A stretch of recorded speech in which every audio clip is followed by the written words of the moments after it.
Brother made my life hell, then got my wife pregnant. Now he wants my help after our parents disowned him and left me their $2 million inheritance. My younger brother, David, has always harbored a deep-seated resentment towards me. If you think it stemmed from jealousy, you'd be wrong. He was the favored child, not me. There was no reason for him to be envious. To give you some context, our mother always indulged David. He was the golden child of our family. She cooked his meals, did his laundry, and even asked me to help him with his schoolwork. I was expected to assist him simply because we were family, but I never received the same consideration. I accepted this, as I was quite independent. Perhaps it was partly my fault for always meeting his needs without expecting anything in return. He never helped me when I needed it, and only approached me when he wanted something. While I was a quiet, introverted kid who enjoyed studying and keeping to myself, he was loud and rough, just like our dad. I also tend to be straightforward and honest, never sugarcoating things. I believe my mother may have developed a negative perception of me because of my straightforwardness. This favoritism made David the family's darling, and I didn't mind it while we were growing up. However, problems began when he started bullying and mocking me for being different from him. He would tease me about my height and the fact that I wore glasses. He would sneak into my room, read my diary, and then complain to my mom about what I had written. When I yelled at him and complained to our parents about him invading my privacy, they would laugh it off, saying it wasn't a big deal. He did more awful things, like nearly breaking my glasses and putting nasty things in my food. He even once put little stones in my cereal, but luckily, I found them before they could damage my teeth. When I told my mom, she dismissed it, saying this is how brothers bond. Whenever we fought, David would zero in on my insecurities to insult me. We went to the same school, so he knew I was being bullied by a few kids. Instead of supporting me, he sided with the bullies, calling me names like ugly loser or hairy monkey, and encouraging them to physically harm me, saying I was just a big failure. Another time, during a fight over something trivial that I can't even remember, he told me to kill myself. While I could easily brush off most insults, that one really hurt because I was struggling with my mental health at the time. I'm doing better now, but it was devastating to hear that my own brother wanted me dead. Since Dad was often at work and Mom didn't seem to care much, she even scolded me once, claiming it was my fault for irritating him. Things progressively worsened. During high school, there was a shocking incident when David attempted to set my hair on fire, and unbelievably, our mother defended him, claiming he was merely playing. Seriously, who behaves like that? Thankfully, my dad eventually sided with me and pointed out the gravity of the situation. He even threatened to call the police on David. This moment was a real eye-opener for my brother, as he had never faced any consequences for his actions before. He was genuinely stunned, and my dad made it clear that enough was enough and that David needed to start respecting his older brother. Later, Dad came into my room to talk. I never expected his support because he always told David how similar they were, which was true. Dad admitted that he had waited for years, hoping David would mature, but he was slowly realizing that David was becoming a big bully. Hearing this from my dad was incredibly validating, and I almost broke down in tears. I confessed everything David had done to me over the years and even mentioned the bullying at school. My dad was shocked at how much I had endured. The next day, he spoke to the principal to ensure the bullies were warned about severe consequences if they continued. Later that evening, Dad enrolled me in MMA at our local gym, telling me I needed to man up and stand up to bullies in my life. I admit that a nerdy kid like me trying to learn to fight might have seemed laughable, but I was very focused. I managed my time well to balance my studies and daily workouts, and the MMA classes completely changed my life and physique. One day, David was up to his antics again. He stole my pocket money, which we received for helping with chores.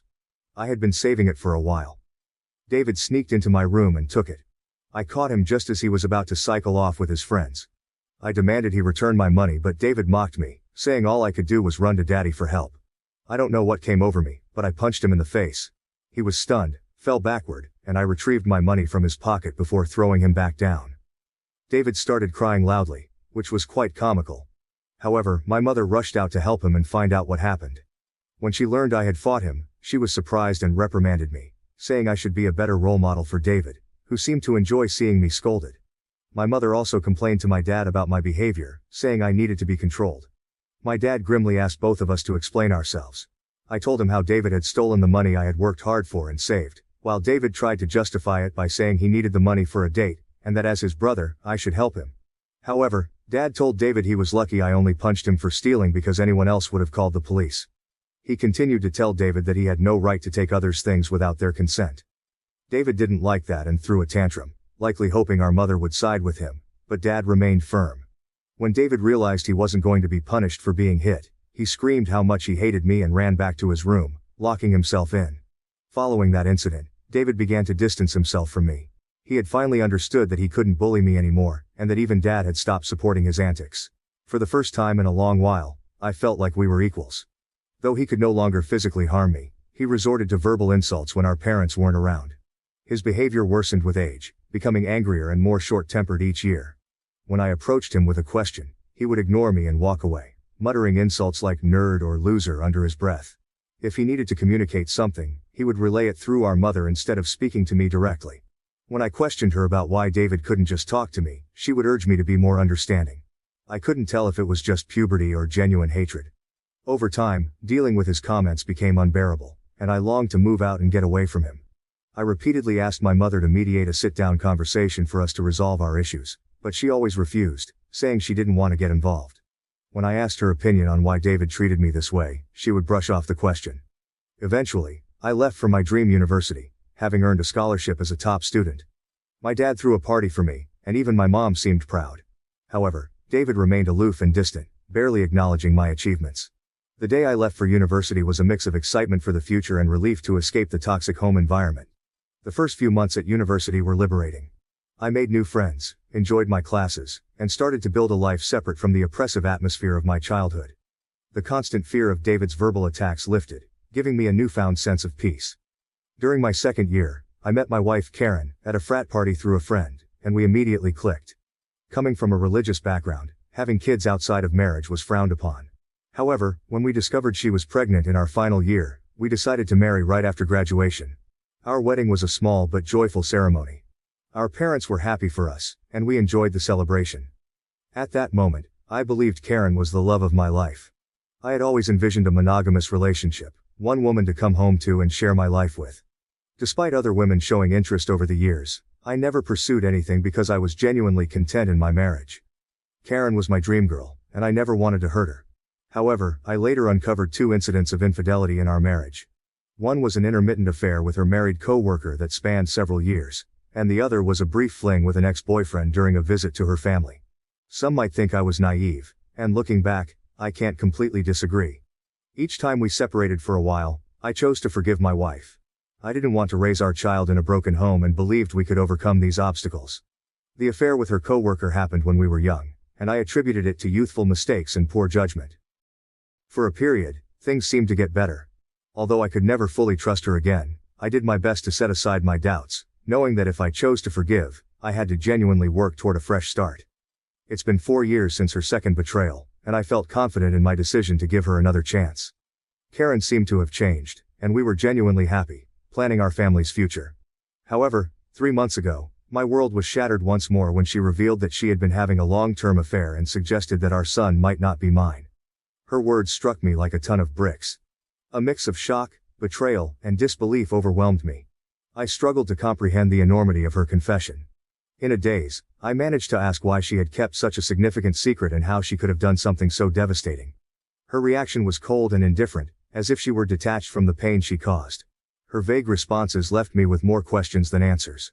It was a surreal and painful moment, confronting the shattered trust and uncertainty about my own family. I continued to press Karen for the truth because I felt I deserved to know the father of the child I had been raising since birth. Ultimately, she admitted it was David. My eyes widened in shock as I asked Karen what she meant. She explained that she and David had become friends when I introduced her to my family, and she stayed with us from Thanksgiving until New Year's. David, usually cold to me, was warm and polite towards her, which made me glad because I didn't want Karen to feel unwelcome. Karen wanted to be accepted into my family, so she spent significant time with my mom whenever possible. She noticed the rift between David and me and questioned me about it.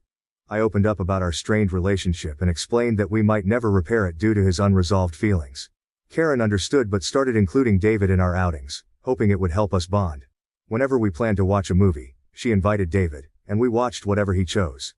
During this time, David and I exchanged a few words, which was an improvement compared to his usual silent treatment. I remember Karen and David hanging out and playing video games together, but I never thought much of it. Karen told me that one day, David opened up to her about his struggles and a recent breakup. Feeling vulnerable, he struck up a friendship with her. She mentioned that he would harmlessly flirt with her when I wasn't around, and eventually, things escalated beyond her control. The vision of my wife and brother sleeping together made me feel sick. Karen confessed that she felt guilty afterward and left him, which matched her abrupt decision to go home instead of spending New Year's with me. Although I tried to convince her to stay, she was adamant about leaving. When we met back at college after the holidays, she was her usual cheerful self, so I didn't question anything. 2 weeks later, we found out she was pregnant. Karen admitted she didn't know if the child was mine or David's, and with no way to prove it, she chose to stay with me, knowing I was the more dependable brother. This was why we got married. My world felt like it was crashing down. The son I loved might not even be mine. I asked Karen if she had been sleeping with David recently, and she slowly nodded. She revealed that they had always stayed in touch because their chemistry was undeniable. They would sneak off to hotels, lying to me about working overtime. She admitted that half of her business trips were actually romantic getaways with him. I asked why she married me if she wanted my brother, and Karen said she didn't want to be the one to break off the marriage. She saw me as a wonderful father to our son and decided to stay. In her words, she made a mistake and didn't know when to stop. I told Karen I was glad she told me the truth but that I was going to pack up and leave. She started crying, asking for forgiveness, and expected me to yell at her. Instead, I calmly packed my clothes. Karen insisted that if I loved her, I should fight for her and that mistakes happen in every marriage. When she realized I wasn't going to do anything, she changed tactics, saying our son would be affected by a divorce and that children shouldn't be raised in broken homes. I reminded her that I might not even be the father, which made her cry more and accuse me of being cruel. It seemed like she believed nothing could make me want to leave the marriage. Perhaps it was partly my fault for letting things slide in the past. While I did love her, it felt more like it stemmed from thinking we had a son together and had been together since college. Karen kept insisting it wasn't too late to fix things, but I struggled to believe her and had no patience left. Trust was a major issue, and her words felt hollow. Even if I forgave her, I could never forget she slept with my brother. I've always believed in forgiving mistakes because we're all flawed, but this was beyond acceptable limits. I left her crying on the doorstep and checked into a hotel. The next day, I went straight to my parents and revealed everything about my wife's affair with David, explaining how they had been secretly sleeping together for years. The shock on their faces was undeniable. True to her nature, my mother initially tried to defend David, insisting that her boy could never do such a thing to his own brother. Determined to expose the truth, I asked my parents to remain silent and let me call David in front of them. I instructed them to stay quiet so I could catch David off guard, making him believe it was a private conversation. When David answered the phone, I confronted him about the affair. At first he vehemently denied it, refusing to accept any responsibility. However, when I told him that Karen had admitted to everything, he started blaming her, calling her characterless. He claimed it wasn't his fault if women were attracted to him and that he was the better-looking brother. I told him firmly that I would expose him to everyone. When David mocked me, saying no one would believe me because he was the golden child, I scoffed at his arrogance and thanked him for confirming the truth, knowing our parents had heard everything. David went quiet and then spluttered, trying to explain himself and salvage his image. My mother, still in shock, demanded an explanation from David. He stuttered through a feeble attempt to justify his actions, blaming everyone else but himself and desperately trying to shift the blame onto Karen. I could see my mother, who had once been protective of her favored son, now felt a mix of disappointment and anger. In that charged moment, I felt a strange sense of vindication. For years, I had endured David's torment. Now, the truth was out, and the roles were reversed. It was David who stood exposed, his actions laid bare for everyone to see. As David's words faltered, my father, usually reserved in his expressions, couldn't contain his disappointment. He asked me to pass him the phone and began to speak to David. "David," my father began, his voice laden with disappointment. "What you've done isn't just a betrayal of your brother, but a betrayal of this family.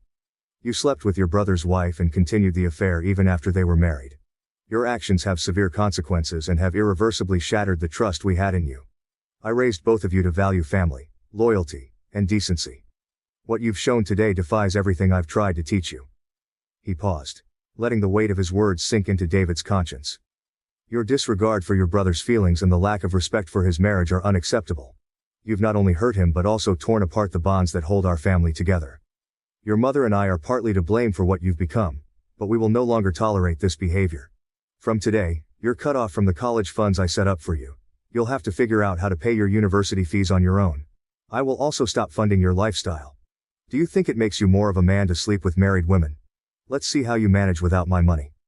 Throughout this, I maintained a composed demeanor. Although I initially wanted to scream at David, watching my dad punish him was the ultimate vindication. I had exposed his true nature, and it was clear he had underestimated the consequences. My mother, despite David's persistent protests, continued to justify him, but my father swiftly ended the call, shutting down David's attempts to explain away his actions. Afterward, my mom approached me and hugged me. It had been a long time since we shared such a moment, but in that embrace, there was an unspoken understanding and support amid the family turmoil. She apologized for not believing me all this time. My 14-year-old self could never have imagined this moment, being vindicated and embraced by my mother. Following this, my dad helped me find a good lawyer to divorce Karen. She and her lawyer tried to fight dirty, asking for alimony since I earned more than her. But her affair played heavily in my favor. We also conducted a paternity test, and it was confirmed that David was indeed the father of the child. The news was incredibly painful, even worse than discovering Karen's infidelity. I was furious that the son I had loved and raised wasn't mine. However, I decided to stay strong. Karen begged me to continue visiting my son, arguing he shouldn't be punished for the situation, but I couldn't bear to see him. He reminded me too much of David, and I hated it. After my divorce was finalized, I felt a sense of freedom wash over me as I moved into my own bachelor pad. It felt surreal to live alone since I had married so young and never really had the chance to experience independence. However, my naturally independent nature allowed me to quickly adapt to my new lifestyle, and I thoroughly enjoyed it. 2 weeks ago, my dad called to tell me he was considering changing his will because he didn't want to leave anything to David. My dad is incredibly stubborn, and once he decided to cut David out of his life, he stuck to it. David tried reaching out to our parents and even showed up at their doorstep, begging for forgiveness, but they refused to let him in. Even my mother, who usually gave in to David's tantrums, seemed done with him, though it must have been hardest for her. David never texted me to apologize for what he had done, showing he didn't regret his actions. He was just upset about being cut off from our parents. Dad told me he planned to leave everything to me, ensuring David wouldn't contest it later. He would leave David only $1. My eyes widened in shock as my dad had worked hard his entire life. Including his assets, retirement fund, and life insurance, the total came to nearly $2 million. The only condition in his will was that if my dad passed away before my mom, she would continue living in their house, even though ownership would transfer to me. I didn't mind this, as I wanted to care for my mom in her final days. Somehow, David found out about this, and, unable to reach our parents, called me yesterday, trying to make amends. He explained how he was struggling with college and that after Karen discovered the paternity of the child, she had been pestering him for child support. He said he had no money and was looking for part-time jobs but couldn't find anything. He begged me to talk to our family to start fresh since he really needed my help. I laughed in his face and told him I was done with him. I reminded him that he should have thought about the consequences before sleeping with my wife and getting her pregnant. David argued that I was being unfair and that Karen was also to blame, to which I agreed. I reminded him that I had divorced her, making her his responsibility now. He shouldn't be calling me to complain about her or the child since these were the consequences of his own actions. David started to raise his voice, but I interrupted, reminding him that he was no longer the favored child in the family but the black sheep who had slept with his own brother's wife. At that moment, David began to cry, telling me how everyone, including our grandparents and relatives, had turned against him. While this was true, it was no longer my concern. I told him we were done and that he should never call me again since I no longer considered him my brother. Since then, I've replayed the conversation in my mind. Despite my hatred for my brother, I had never heard him cry, at least not since we were kids. I won't lie. It did hurt me a bit to see him so helpless. So, I guess I'm here to ask if I should talk to our parents about him or if I would be an asshole if I don't. Update 1. Hi everyone, many of you have been asking why I am no longer in contact with my son Henry, and some have even called me cruel. I need to explain that I am not comfortable raising another man's child. This isn't a stepson situation. I was led to believe Henry was my son, only to later discover he is actually my brother David's son. Naturally, this revelation hurt deeply, and I cried over it for days. The main reason I don't want any contact with Henry is that I no longer want Karen in my life. If I remain connected to her child, she will find a way to re-enter my life, and I need my space. You may think I'm cruel or selfish, but I can't see him ever again, at least not for a very long time. Update 2. Most of you correctly guessed that it was my mother who informed David about my dad changing his will, leading David to call me as a last resort to fix things. I confronted her in front of my dad, and she broke down, saying I had punished David enough and that he had learned his lesson. My dad firmly told my mother that if she believed what David did was forgivable, then he could no longer stay married to her because he could never forgive such a betrayal. This threat silenced my mother. My dad made it clear that if she ever talked with David again and we found out, she could pack her bags and leave. As I mentioned, my dad is very stubborn. Hopefully my mother will learn from her mistakes. Update 3. Reddit. It's been 5 months since my last update. My relationship with my parents has improved over the past few months. My dad and I go golfing every weekend, and he treats me more like a buddy than a son. Although my mother misses David, she has stayed away from him. The last I heard about David was from my cousin, who said David had been asking everyone for money, and eventually had to drop out of college because he couldn't afford the fees. He and Karen are living together, and he has a part-time job as a mechanic. Apparently they are raising Henry together, which is a good thing, I guess. I never discuss David with my parents, and they don't bring him up either. For everyone asking, I am doing quite well. I was promoted at my job 2 months ago, so my salary has significantly improved. I haven't been dating anyone as I feel I still need time and space to heal. I've been going to therapy, so we'll see how that works out. Thank you for watching. If you haven't subscribed yet, please do so and hit the notification bell to stay updated with more shocking real-life stories happening around you.